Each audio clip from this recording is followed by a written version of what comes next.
السلام عليكم أصدقائي. راح نعمل بسكويت بالشوفان زائد دقيق الذرة. عندنا حبة بيض، طبعا هي الخلطة للدايت اللي بيعملوا دايت.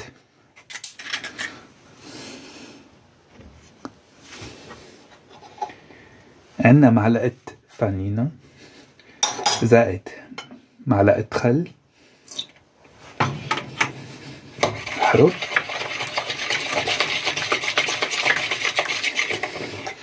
عندي معلقة عسل،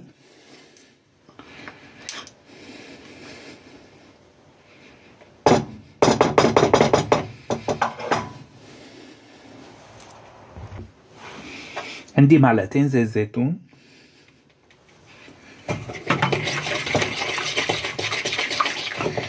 عندي كوب شوفان مطحون، كمان كوب الذرة ناعم بجبودرات،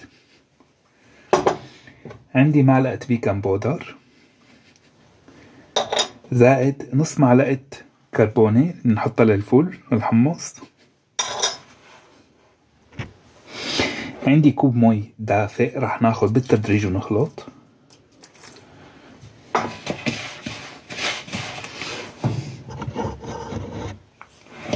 أصدقائي كتير سهل، ما بده كتير سهل للشاب العزابي أو للفتاة العزابية، ما بدها شي دغري سهل. أخذنا تقريبا نص كاس الشاي حسب استيعاب الدقيق.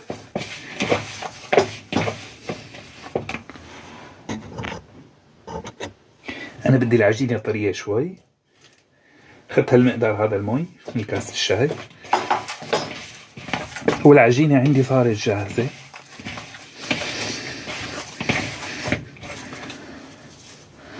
جاهزة. طبعا المي لازم تكون دافئة أو سخنة. عندي سمسم وعندي حبة الكتان أو بذور الكتان، رح نخلطهم مع بعضهم.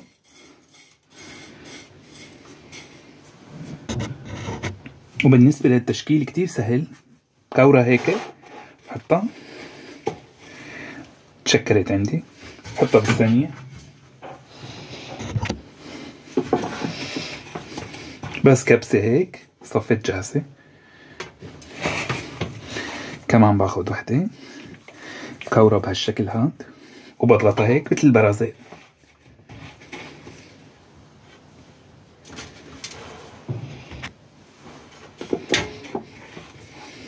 ضغطة خالصة.